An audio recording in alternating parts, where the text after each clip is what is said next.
Good morning India, मैं हूं आपके साथ आरजू साई। प्रधानमंत्री मोदी को लेकर लगातार अपडेट सामने आ रहे हैं। वो अपने पहले अमेरिकी दौरे पर हैं। इसी से संबंधित तमाम खबरें आपको दिखाएंगे।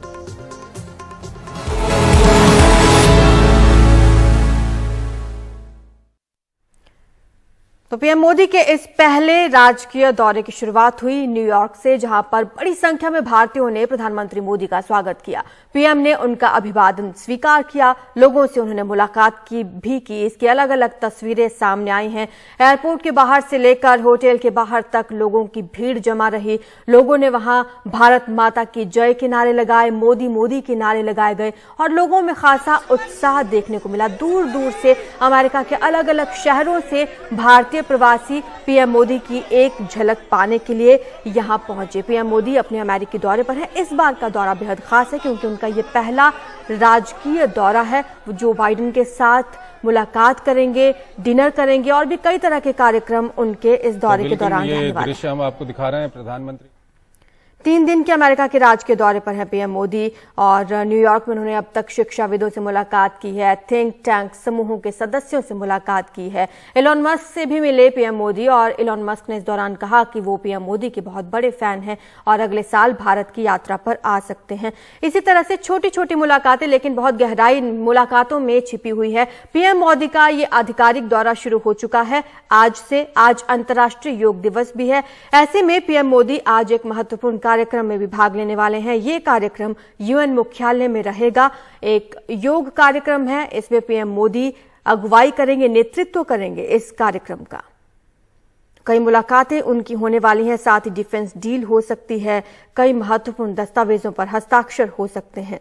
पीएम मोदी यूएन मुख्यालय में होने वाले योग दिवस के विशेष कार्यक्रम की अगुवाई भी आज करने वाले हैं। इससे पहले पीएम मोदी ने देश के लोगों को संबोधित भी किया और इस दौरान उन्होंने योग के फायदे बताए। 2014 को पीएम मोदी ने यह आह्वान किया था तमाम देशों से कि योग दिवस को अंतर्राष्ट्रीय स्तर पर मनाया जाए और फिर 2015 को 21 जून को ही पहला अंतर्राष्ट्रीय योग दिवस मनाया गया, जिसके बाद से लगातार हर साल इसे मनाया जाता रहा है। आज भारत में तो कार्यक्रम हो ही रहे हैं, लेकिन खास बात यह है कि अमेरिका पहुंचे हैं पीएम मोदी और वहां पर भी योग को प्रमोट कर रहे हैं। राजकीय दौरे पर हैं, जो बाइडेन के साथ मुलाकात करेंगे, द्विपक्षीय वार्ता रहने वाली है। इसके बाद प्रेस रिलीज की जाएगी, उसमें बताया जाएगा कि किन किन मुद्दों पर इन दोनों नेताओं की चर्चा हुई है। तो पीएम मोदी ने ग्रैमी पुरस्कार विजेता फाल्गुनी शाह से भी मुलाकात की है, लेखक से मिल चुके हैं। अमेरिकी शिक्षाविदों से उनकी मुलाकात रही। इलॉन मस्क से मिले हैं पीएम मोदी और ये बैठकों का दौर अब शुरू हो चुका है। सिलसिला इसी तरह से चलता रहेगा।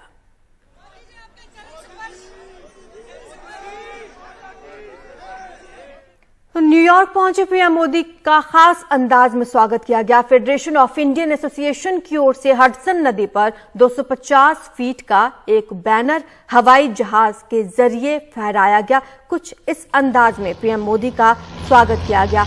ये पहल की है फेडरेशन ऑफ इंडियन एसोसिएशन ने।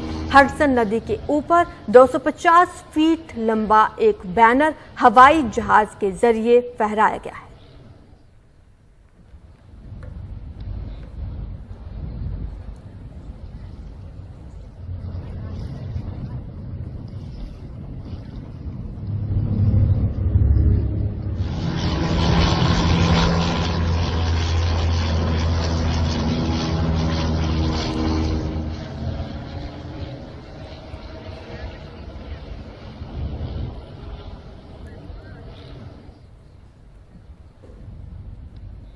सौभाग्य की बात है सर, आज इस धरती पे बैठ के मोदी जी का दर्शन होना, मैं उनको दर्शन ही बोलता हूँ, मुलाकात नहीं।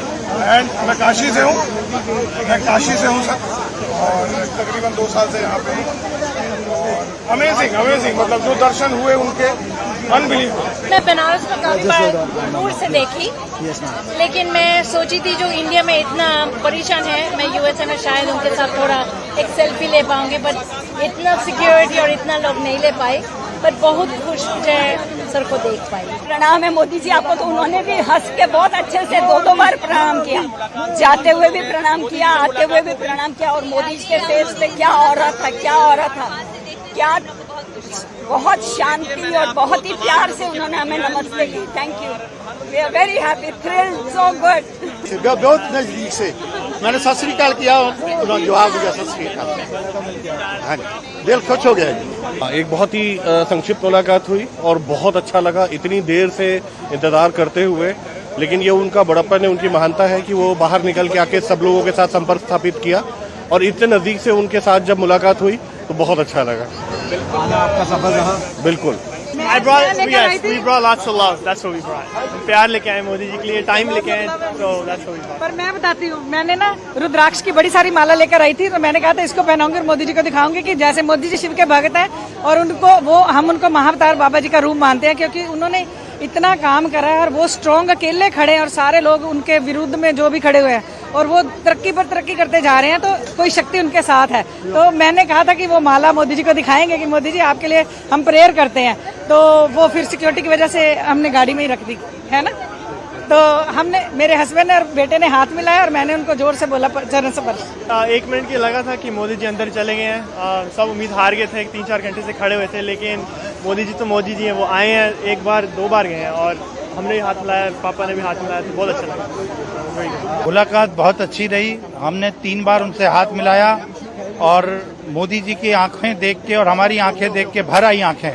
और हमारे भारत के प्रधानमंत्री जी आज यहाँ पे न्यूयॉर्क में आए और हम बहुत खुश हैं और हम यही चाहते हैं कि भारत विश्व गुरु बनेगा, इसीलिए हम अहमदाबाद से चलकर यहाँ तक आए। धन्यवाद। लोगों में पीएम मोदी की इस विजिट को लेकर कितना उत्साह है वो आपने देखा। एलोन मस्क से भी मुलाकात की पीएम मोदी ने। अब आपको सुनवाते हैं एलोन मस्क ने क्या कहा।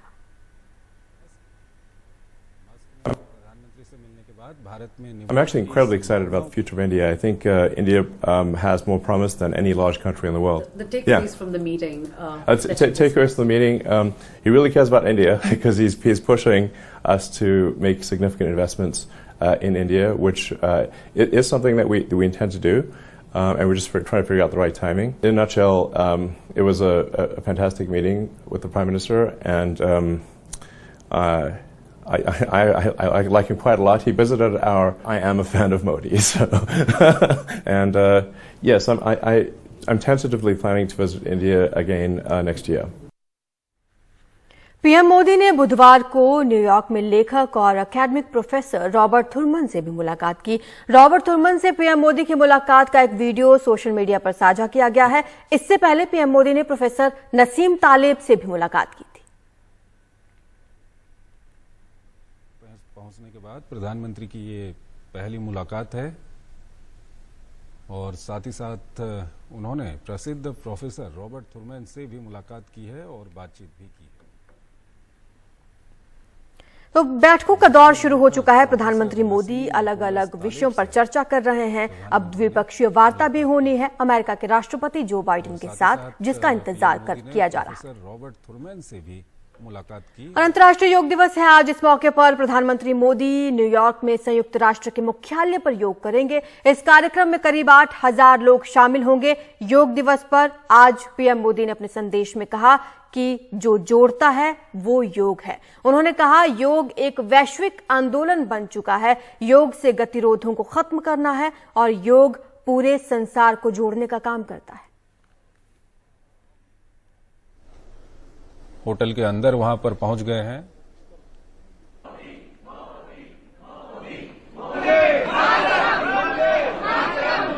उस वक्त की देख रहे हैं जब प्रधानमंत्री में पहुंचे थे और वहां पर जोरदार स्वागत उनका किया गया और लोगों ने भारत माता की जय, मोदी मोदी के नारे लगाए, उन्हें फूलों के गुलदस्ते भेंट किए। कुछ लोगों ने उनका ऑटोग्राफ लिया। एक झलक पाने के लिए लोग दूर दूर से, अलग अलग शहरों से यहां पर पहुंचे हुए थे। भारतीय प्रवासियों में खासतौर पर यह उत्साह देखने को मिला। पहुंचे हुए हैं जो राष्ट्रीय योग दिवस की, ये प्रधानमंत्री इस वक्त अंदर पहुंच चुके हैं होटल में। वहां के दृश्य हम आपको आज शाम को भारतीय समय के अनुसार शाम 5:30 बजे करीब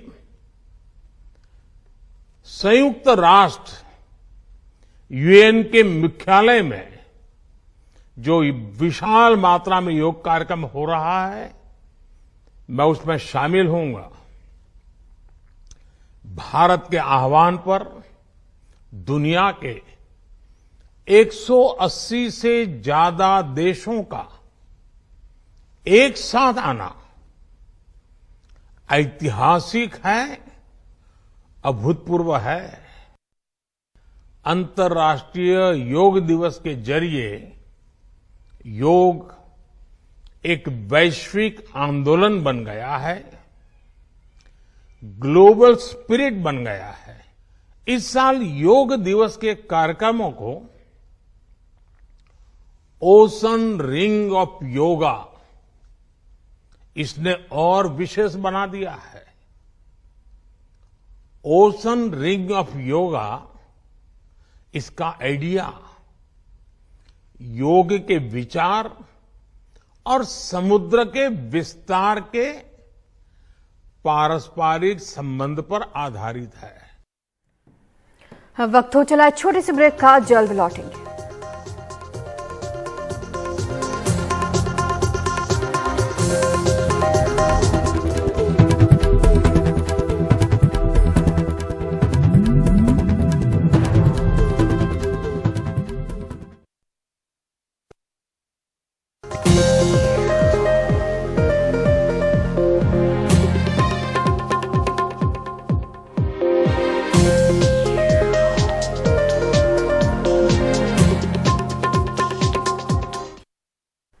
अंतर्राष्ट्रीय योग दिवस के मौके पर केंद्रीय मंत्री अलग अलग योग कार्यक्रमों में सुबह से ही हिस्सा ले रहे हैं। अलग अलग प्रदेशों के मुख्यमंत्री भी योगाभ्यास कर रहे हैं, लोगों से योग करवा रहे हैं।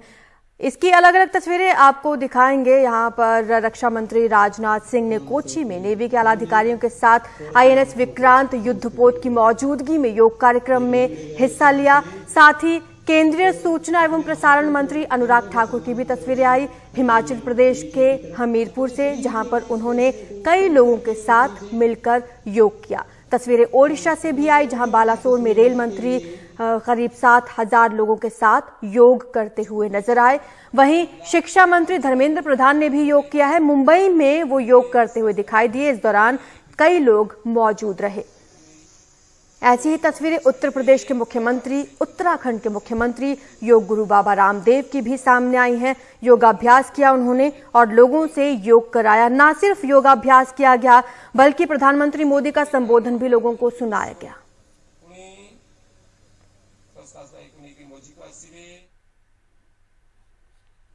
उत्तर प्रदेश के मुख्यमंत्री योगी आदित्यनाथ गोरखपुर पहुंचे, जहां उन्होंने योग कार्यक्रम में शिरकत की।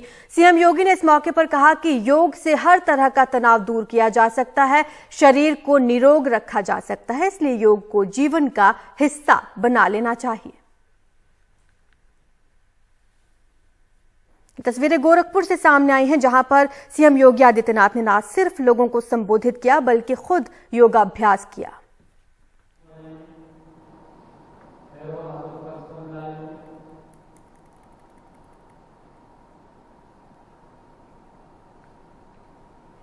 अंतर्राष्ट्रीय योग दिवस के मौके पर दिल्ली से सटे गुरुग्राम में भी बीजेपी के राष्ट्रीय अध्यक्ष जेपी नड्डा योग कार्यक्रम में शामिल हुए। उनके साथ मौजूद रहे हरियाणा बीजेपी के प्रदेश अध्यक्ष ओम प्रकाश धनखड़ और सांसद धर्मवीर सिंह। तमाम लोगों के साथ उन्होंने योगाभ्यास किया। ऐसे ही कार्यक्रम अलग अलग जगह पर आयोजित किए गए हैं। जेपी नड्डा इस बार गुरुग्राम पहुंचे। वहीं स्मृति ईरानी भी पहुंची नोएडा, जहां पर उन्होंने इस कार्यक्रम में शिरकत की, खुद भी योगाभ्यास किया और लोगों को योग के फायदे भी उन्होंने बताए। तमाम केंद्रीय मंत्रियों को ये निर्देश दिए गए हैं कि लोगों के बीच पहुंचे, योग करें, योग करवाएं और योग के फायदे भी लोगों को बताएं।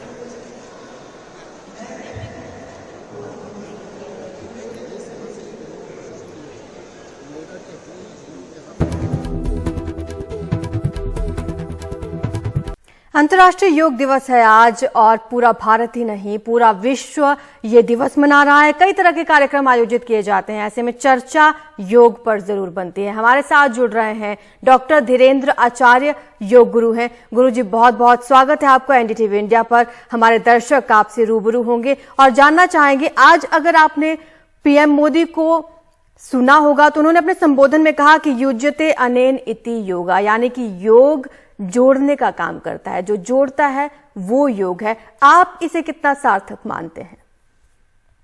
नमस्कार, आपको भी नमस्कार, और जो हमारे एनडीटीवी के दर्शक हैं जो सब देख रहे हैं अभी कार्यक्रम, उनको भी बहुत बहुत योग दिवस पर शुभकामनाएं। तो आपने बोला कि जुड़ना, जो हमारे प्रधानमंत्री जी ने बोला कि जुड़ने का काम योग है, बिल्कुल जुड़ने का ही काम योग है। शरीर, मन, विचार सबको जोड़ना, आत्मा को परमात्मा के साथ जोड़ना और व्यक्ति को व्यक्ति के साथ जोड़ना ही योग है। इसलिए देखिए, आज ऐसा लगता है कि जैसे पूरा विश्व एक जैसा हो गया है। हर जगह पे योग का अभ्यास चल रहा है और सब जगह पे योग की बातें चल रही है, और इससे बहुत आनंद आता है। ऐसा लगता है कि जैसे ये हमारे परंपरा, भारतीय परंपरा पूरे विश्व में, और हमारे जो फिलोसफी है कि वसुधैव कुटुंबकम, इसलिए कि सब पूरे विश्व एक हो रहे हैं। बहुत आनंद आ रहा है, हम सब एक दूसरे के साथ जुड़ रहे हैं, शरीर, मन, विचार के साथ जुड़ रहा है और सब एक हो रहे हैं, एकाकार हो रहे हैं।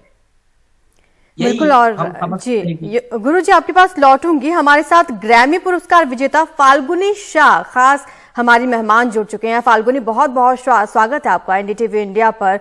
आपने प्रधानमंत्री मोदी से मुलाकात की। सबसे पहले तो आपका एक्सपीरियंस जानना चाहेंगे, कैसा लगा आपको?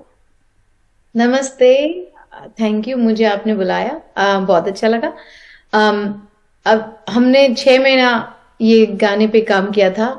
जनवरी में स्टार्ट किया था, थोड़ा थोड़ा लिखना और फिर उनको भेजना, वो अप्रूव करेंगे, फिर बाद में वापस आएगा, फिर ऐसे चलता रहा सिलसिला। और फिर आज 6 महीने के बाद जब ये गाना रिलीज हुआ तो उन्होंने इनॉग्रेट किया गाने को, तो इतना आनंद लगा, क्योंकि इतना काम किया है इसके ऊपर और रिसर्च भी की है कि मिलेट से क्या क्या, जो ये धान्य है उससे क्या क्या, इसकी विशेषताएं क्या है, इसके गुण क्या है, इससे क्या लाभ होता है। और रिसर्च करने के बाद पहली बार मिली मैं उनसे आज, तो जैसे हर्षित वातावरण था। मेरा बच्चा था साथ में, मेरे हस्बैंड थे, हम तीनों बुलाया था आशीर्वाद देने के लिए। सब गए और उन्होंने पहली चीज, वो मुझे फालू बोलते हैं, मेरा स्टेज नेम फालू है, फालू म्यूजिक है मेरा वेबसाइट, तो फालू ही बोलते हैं, फाल्गुनी नहीं बोलते, फालू ऐसे बुलाया था। तो अच्छा लगता है जब प्राइम मिनिस्टर आपको आपके पेट नेम से बुलाया। और फिर मैंने मेरे बच्चे को मिलाया, उसको पूछने लगे, अगर बेटा आप संगीत सीखते हो, कितने साल के हो, कौन सी कक्षा में जाते हो। वो मेरा बच्चा भी गुजराती बोलता है, तो बड़ा प्रसन्न हो गए कि वो गुजराती बोल रहा है। और फिर मेरे हस्बैंड से मिले, फिर उन्होंने बोला, आप आए नहीं पहली बार जब फालू आई थी दिल्ली। तो जैसे थोड़ा पारिवारिक, वेरी क्या बोलते हैं, जैसे कौटुंबिक। बिल्कुल फाल्गुनी, मुझे लगता है ये पीएम मोदी की खासियत है, वो किसी से भी मिलते हैं तो बिल्कुल एक पारिवारिक माहौल वो तैयार कर देते हैं। और प्रधानमंत्री मोदी ने इससे इतर आपसे कोई बातचीत की, कुछ कहा? गाने के लिए कहा, मैंने बोला आपको कैसा लगा, क्योंकि मैंने पूछा नहीं था रिलीज होने के बाद कैसा लगा, तो वो इधर आ गए थे, तो उन्होंने बोला मुझे बहुत अच्छा लगा, गाना बहुत अच्छा है। और फिर उन्होंने ये बोला कि मैं ये आशा करता हूं कि जिस वजह से हमने ये गाना लिखा है, ताकि छोटे किसानों को मदद हो और गरीब जो देश है, जो गरीब लोग गरीबी से और भूखमरी से मर रहे हैं, वो मिलेट्स उगा के अपने बच्चों को 2 टाइम का खाना दे सके। जिस कॉज के लिए ये लिखा है वो हो। चलो हम प्रे करते हैं कि जिस कॉज के लिए लिखा है ये गाना वो हासिल हो, क्योंकि ऐसा रैंडम नहीं लिखा है, इसके लिए वजह है। बिल्कुल, जिस तरह से आपने बताया भी फाल्गुनी की बहुत रिसर्च वर्क आपने किया, और हो सकता है भारत में भी इस गाने को घर घर तक पहुंचाया जाए। इस बारे में प्रधानमंत्री मोदी जब वापस लौटेंगे तो इस बारे में चर्चा हो सकती है, क्योंकि मिलेट्स को इंडियन गवर्नमेंट अब बहुत बड़ी योजना बना रही है कि किस तरह से इसको आगे बढ़ावा दिया जाए और लोगों तक पहुंचाया जाए, ताकि गरीबों को भी फायदा हो, किसानों को भी फायदा हो, और जो कुपोषण का शिकार हो जाते हैं बच्चे, उनको भी फायदा हो।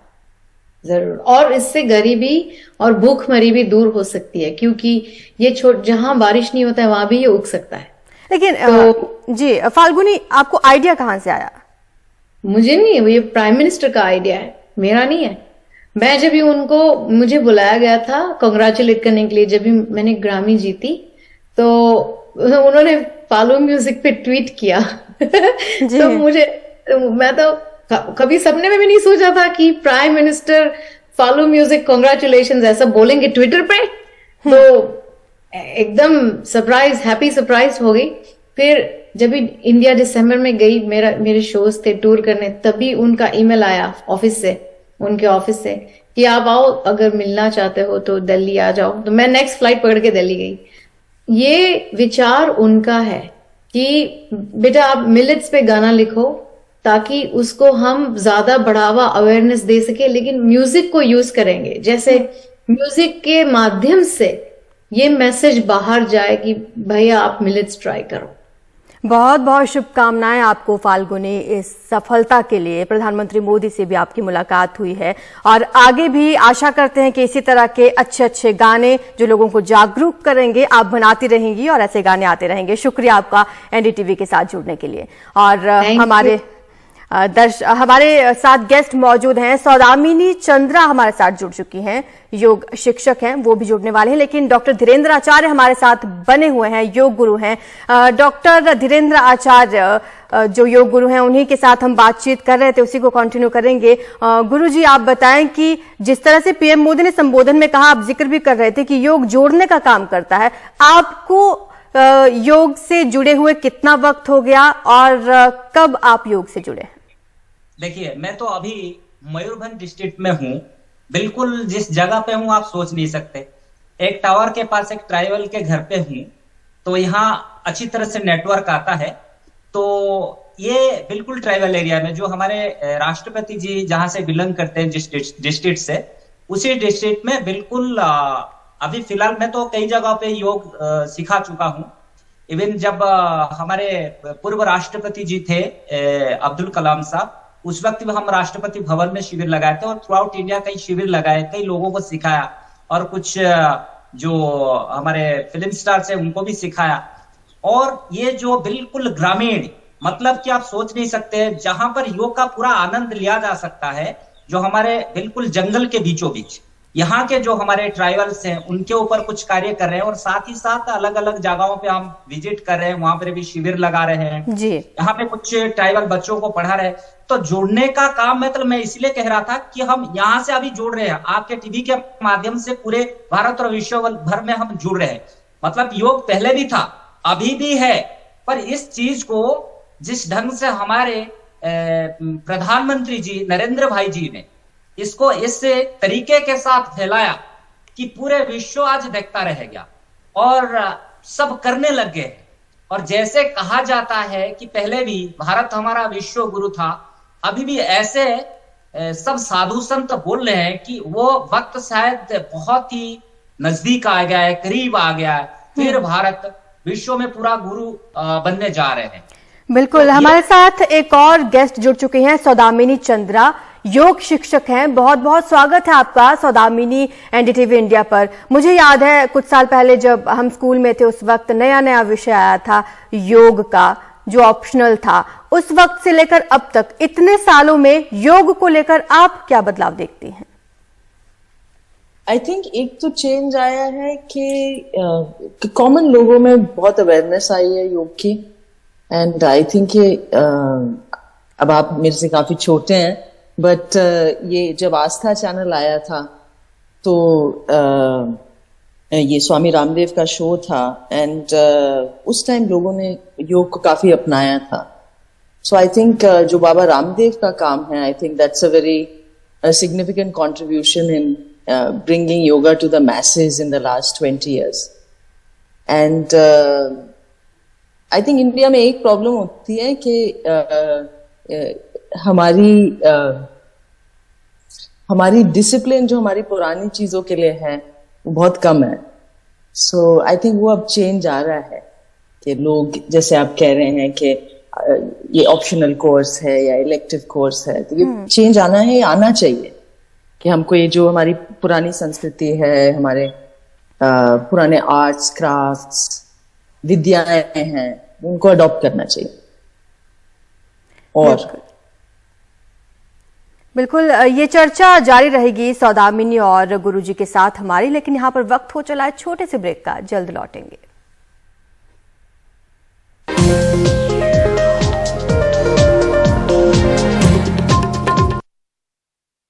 योग पर चर्चा बरकरार है। हमारे साथ मौजूद हैं सौदामिनी चंद्रा, योग शिक्षक हैं। साथ ही मौजूद हैं डॉक्टर धीरेन्द्र आचार्य, जो कि योग गुरु हैं। गुरुजी, आप आज योग के लाभों के बारे में खूब चर्चा हो रही है, लेकिन आप भी मानते होंगे कि सावधानी बरतना बहुत जरूरी है, क्योंकि कुछ लोगों को जैसे बैक एक की प्रॉब्लम है, कई तरह की प्रॉब्लम्स हैं, तो ये जरूरी है कि इंस्ट्रक्टर रहे आपके साथ, या फिर कुछ ऐसे हल्के फुल्के आसन जिनके बारे में आप बताना चाहें जो कोई भी कर सकता है। जी, मुझसे पूछ रहे हैं? जी जी जी, बिल्कुल। जी जी। जैसे हम गाड़ी चलाने से पहले उसका ब्रेक किधर है उसका ध्यान रखना बहुत जरूरी है। योग सीखने से पहले उसका जो प्रिकॉशन है वो जरूरी है, और कौन कौन सी बीमारी है और कौन कौन सी बीमारी में कौन से योग कर सकते हैं, कौन से प्राणायाम कर सकते हैं, कौन नहीं कर सकते हैं, ये बहुत जरूरी है। और नहीं तो फिर क्या होता है कि लाभ तो जितना मिल रहा है तो अलग बात है, हमें ज्यादा नुकसान मिल जाएगा। तो इसीलिए सबसे पहले कुछ साधारण योग हम कह सकते हैं, हम शुरू कर सकते हैं साधारण योग से, जैसे कि संतुलित प्राणायाम हम उसको कहते हैं, जिसको अनुलोम विलोम भी कहा जाता है। उसको संतुलित प्राणायाम बेसिकली कहा जाता है कि आप स्वयं को संतुलित रखें, शारीरिक, मानसिक और आध्यात्मिक दृष्टि से आप स्वयं को संतुलित रखें। प्राणायाम में से एक महत्वपूर्ण है। और जैसे कि हर कोई मान लीजिए कपालभाति या भस्त्रिका कर रहा है, उससे बहुत ज्यादा नुकसान होगा। और अगर भी कर रहे हैं तो उसका देखना चाहिए, जैसे आप दवाई में डोसेस देखते हैं कि कितना एमजी देना चाहिए, या फिर कितना बच्चा का वेट कितना है, कितना एमजी देना चाहिए। इसी तरह बिल्कुल उसका जो मान लीजिए आप कपालभाति कर रहे हैं जी, तो उसका कैसा करना चाहिए। अगर ब्लड प्रेशर है या फिर हार्ट की प्रॉब्लम है, हार्ट की ब्लॉकेज आप फास्ट कर रहे हैं, या फिर हार्ट की प्रॉब्लम आप फास्ट भस्त्रिका कर रहे हैं, कपालभाति कर रहे हैं, ये बहुत ज्यादा नुकसानदायक है। यानी कि आपका साफ तौर पर गुरुजी ये मानना है कि आप पहले कंसल्ट करें अपने डॉक्टर के साथ और योगा इंस्ट्रक्टर के साथ, उसके बाद आप योगाभ्यास शुरू करें। सौदामिनी चंद्रा भी हैं हमारे साथ। सौदामिनी, आज तो सभी लोग योगाभ्यास करते हैं, हम देखते हैं तमाम कार्यक्रम होते हैं, बड़ी संख्या में लोग पहुंचते हैं। कुछ लोग ऐसे भी होते हैं बीच में जो सिर्फ एक दिन 21 जून को योग करते हैं, फिर पूरा साल योग से दूर हो जाते हैं। वो आप सही बात कह रहे हैं। मैं कहती हूँ कि जो लोग कर रहे हैं, थोड़ा थोड़ा कुछ भी कर रहे हैं, अपने फायदे के लिए कर रहे हैं, उनको करना चाहिए जरूर। बट आई फील समटाइम्स ये हम ना परफेक्शन में कॉट अप हो जाते हैं। एंड आई थिंक आप स्टार्ट करें, जो भी स्टार्ट करें, एंड आपको जरूर उससे फायदा मिलेगा। If you are not able to do yoga, आपके पास योगा का कोई इंस्ट्रक्टर नहीं है, कोई इंस्टीट्यूट नहीं है, आप वॉक करिए। It's such a beautiful, we don't need more than that. And जैसे स्वामी जी ने कहा, ये अनुलोम विलोम बहुत स्पेशल प्राणायाम है। एवरीबडी कैन डू अनुलोम विलोम, जैसे उन्होंने बताया, कपालभाति नहीं करना चाहिए। बट आई थिंक आप स्टार्ट करना मेन चीज होता है। क्योंकि इसमें ना लोग बहुत बिजी होते हैं, people have family, people have job obligations, and I think जो अपनी हेल्थ की प्रायोरिटी होती है ना, वो समहाउ स्पेशली फॉर वुमेन वो थोड़ी सी लो हो जाती है। So I think anything you start, कि जैसे आप ऑफिस में बैठते हैं, ये कहते हैं 30 मिनट से ज्यादा बैठना नहीं चाहिए, तो आप उठो थोड़ा। आप ये गैजेट्स इतने बढ़िया हैं, हम there are nuisance also, but they can be a big help. So every 30 minutes you put an alarm, get up, थोड़ी सी स्ट्रेचिंग करिए। ट्वाइस अ डे आप पूरा क्लास नहीं कर सकते, थोड़ा सा प्राणायाम करिए, उससे आपको जरूर डेफिनेटली फायदे पड़ेंगे। बिकॉज अब क्या हो रहा है, हमारी लाइफस्टाइल एक और जा रही है, जो बहुत स्ट्रेसफुल है और बहुत सेडेंटरी है। So our body was not geared to not move.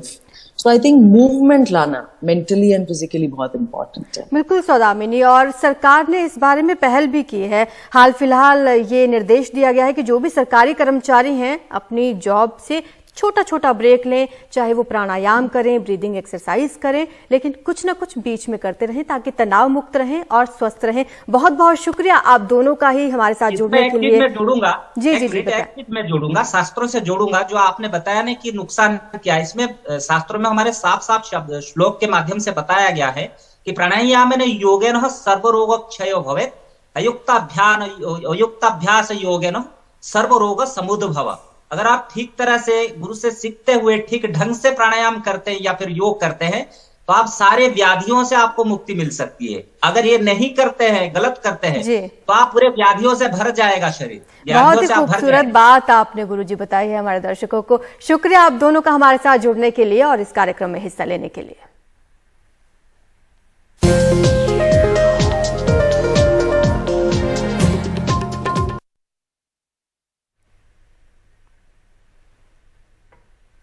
और अब बात कर रहे हैं हम विपक्षी दलों की 23 जून को होने जा रही बैठक की। ये बैठक पटना में होनी है, लेकिन 2 दिन बाद होने जा रही इस बैठक से ठीक पहले दिल्ली के मुख्यमंत्री और आम आदमी पार्टी के राष्ट्रीय संयोजक अरविंद केजरीवाल ने, जो आप इस वक्त तस्वीर देख रहे थे, ये विपक्षी दलों को एक चिट्ठी उन्होंने लिखी है, जिसमें उन्होंने लिखा है कि सबसे पहले संसद में अध्यादेश को हराने पर चर्चा हो। एक आग्रह किया है और कहा है कि पहले अध्यादेश को लेकर जो विपक्षी दलों की बैठक होने जा रही है उस पर चर्चा होनी चाहिए।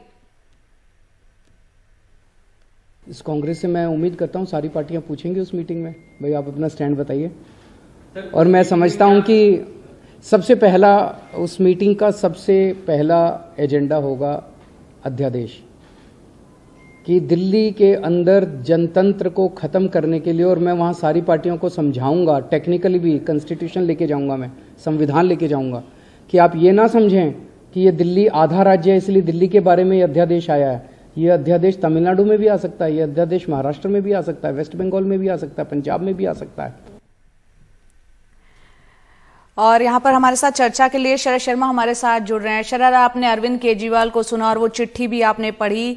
23 जून की बैठक का मकसद 2024 लोकसभा चुनाव में मिलकर बीजेपी को टक्कर देना है, हराना है। ऐसे में अरविंद केजरीवाल भले ही अपनी जगह सही हो, लेकिन अध्यादेश पर पहले चर्चा हो, ये शर्त वो जो रख रहे हैं, कहीं ना कहीं विपक्षी एकता को कमजोर नहीं कर रहे?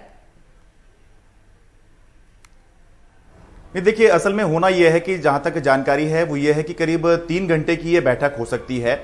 तो अरविंद केजरीवाल बैठक का एजेंडा सेट करना चाह रहे हैं ताकि कहीं ऐसा ना हो कि क्योंकि कई सारी पार्टियां हैं और उसके बीच में ये जो दिल्ली का मुद्दा है ये कहीं छोटा पड़ जाए या कहीं इस पे पूरी चर्चा ना हो, क्योंकि अरविंद केजरीवाल ने पिछले कुछ दिनों में कम से कम 10 पार्टियों को अपने साथ एकजुट किया है और इस मुद्दे पर जो अलग अलग पार्टियां साथ आई हैं उन्होंने बताया है कि क्यों वो अरविंद केजरीवाल का समर्थन कर रही हैं, आम आदमी पार्टी का समर्थन कर रही हैं या कैसे वो इस मुद्दे से खुद को जुड़ा हुआ पा रही हैं। तो अरविंद केजरीवाल ने 2 काम किए हैं। पहला, इस मुद्दे पर एक राष्ट्रीय चर्चा बनाने की कोशिश करी है, सारे दलों को जोड़ने की कोशिश की है। केवल कांग्रेस जैसी बड़ी पार्टी विपक्ष की नहीं जुड़ी, लेकिन बाकी सभी विपक्षी पार्टियां जो हैं, लगभग सभी बड़ी पार्टियां जो हैं, वो अरविंद केजरीवाल के साथ इस मुद्दे पर खड़ी हुई हैं।